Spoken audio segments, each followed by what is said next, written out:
Moj gost danas je jedan višestruko talentovani umetnik, još uvek mlad,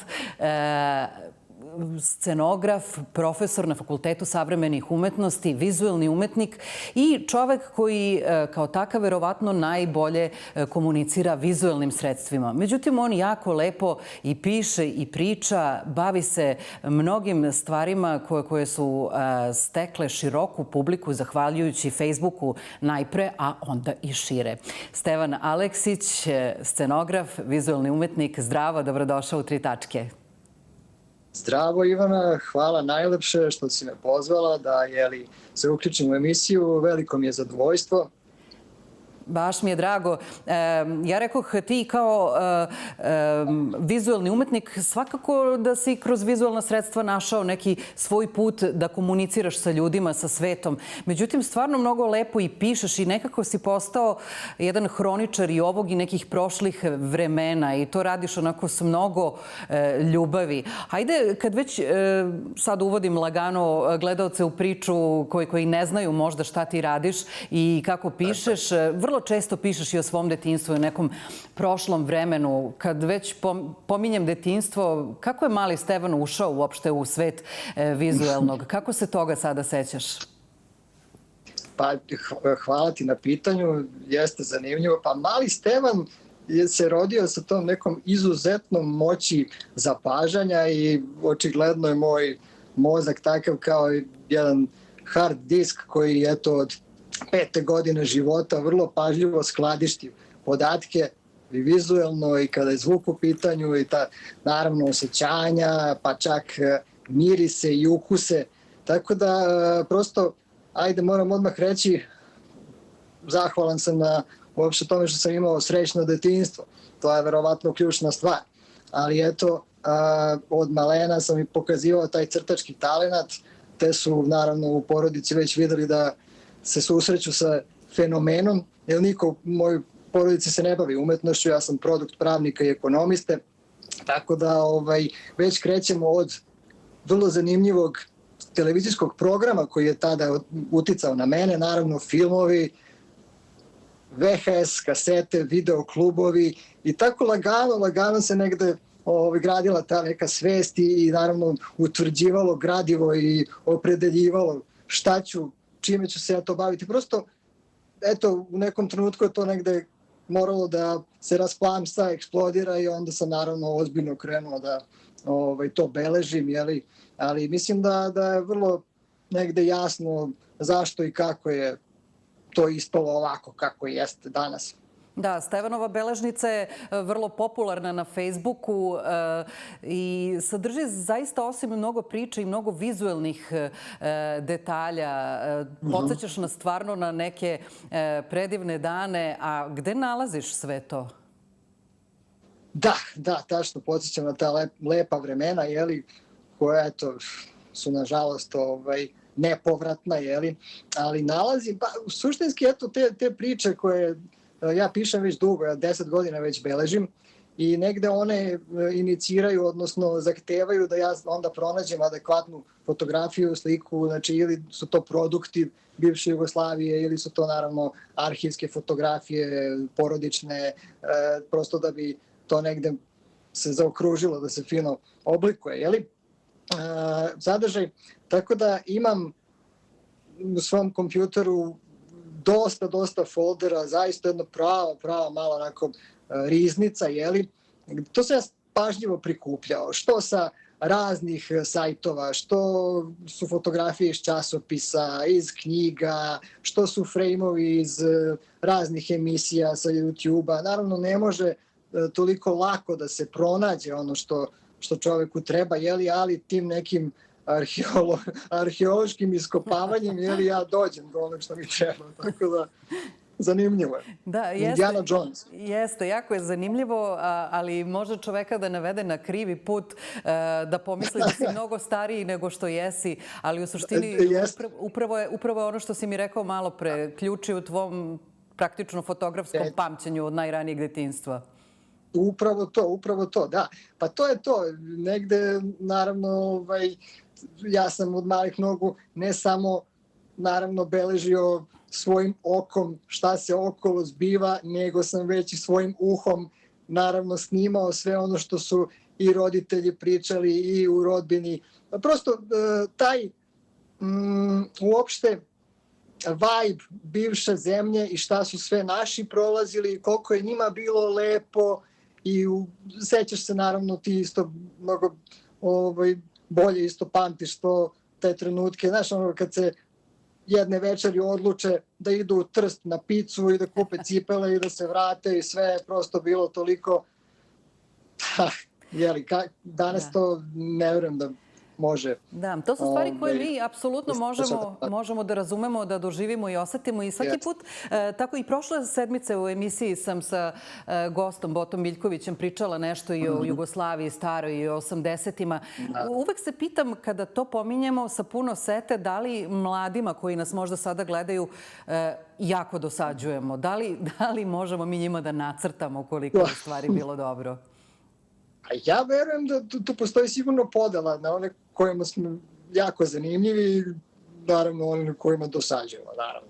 I prosto to je tako.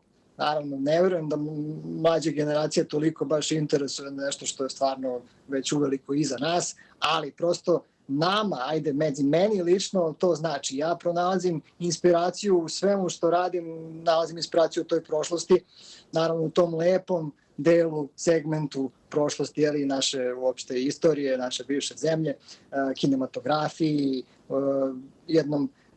Prosto vrednosti su danas prilično devalvirane, poremećene. Tada se prosto bilo je utvrđeno vrlo dobro šta, kako, zašto, zbog čega. Imali smo fantastičan školski program, obrazovno-naučni program, svrha i važnost porodice, naravno svi su imali zaposlenje, kako tako znali su svi zašto se školuju i tako dalje, tako dalje. Tako prosto da zanimljivo je prosto ostaviti u beleškama, pa eto, kome bude zanimljivo, taj će verovatno zagrebati malo više i prosto eto možda se kasnije rodim svašta nešto još zanimljivije kod tog mladog sveta, ugledajući se možda na nas koji smo nešto beležili. Da, ono što je dobro, na primjer, što nam vraća 80-te konkretno, jeste zvuk. Sve više nekih mladih bendova zasniva svoju muziku na nekim zvukovima koji su nama poznati od tada, tako da eto kroz to možda se nešto dobro dešava, ali evo, na primjer, pošto si profesor na Fakultetu savremenih umetnosti, viđaš mlade, često komuniciraš sa njima, jel prate oni, na primjer, šta ti van svoje profesorske karijere radiš? Jel prate Stevanovu beležnicu?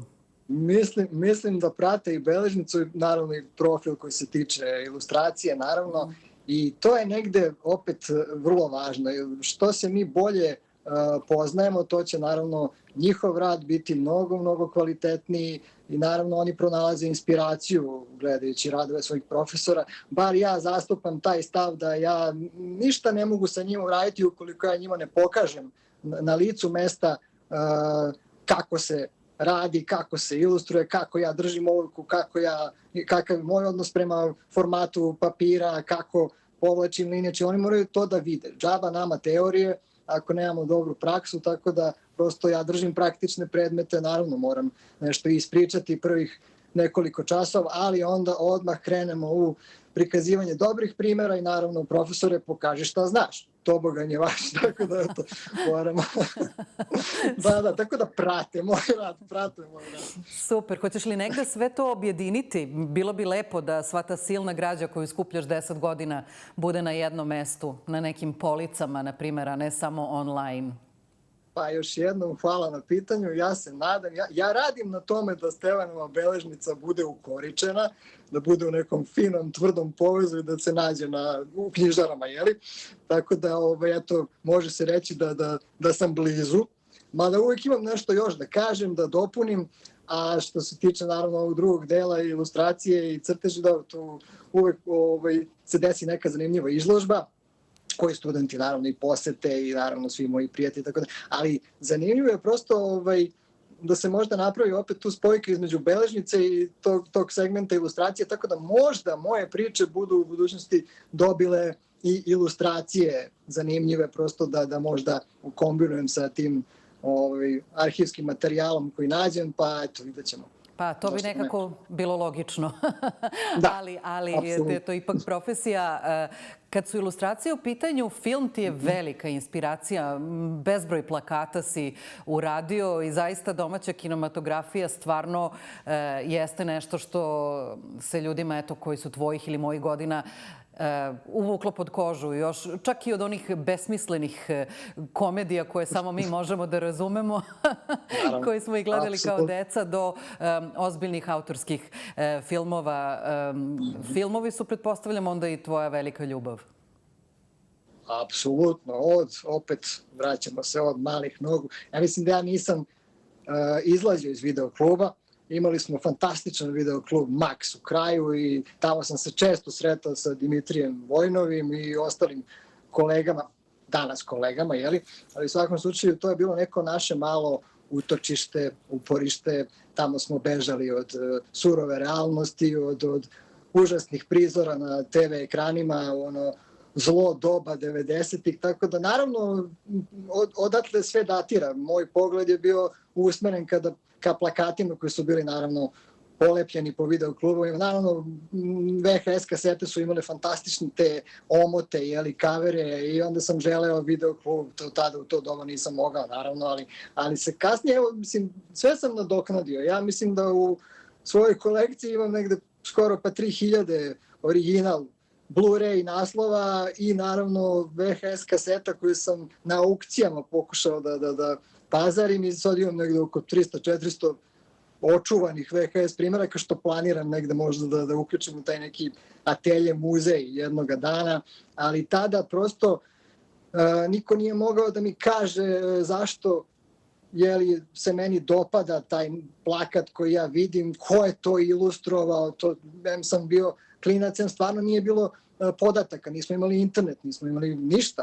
Do, naravno, nekog trenutka kad su počele već studije, kad se internet ustalio, onda sam ja počeo polako da kopam, da tražim imena autora tih fascinantnih prizora i prosto da vidim zašto meni bude želju za kolekcionarstvom, šta je tu meni fascinantno, da li bi ja mogao da tako nešto slično napravim, ilustrujem. I onda, eto, u nekom trenutku desio se neki kvrc, ja mislim da je to bio trenutak kada je Ljubiša Samardžić preminuo i onda sam ja to veče rešio da napravim jedan omaž Smokiju, pa sam ilustrovao prvi plakat, to je bio Policajac sa Petlovog brda i onda je to naravno krenulo intenzivno, tako da do danas sam uradio nekih 60 i nešto plakata.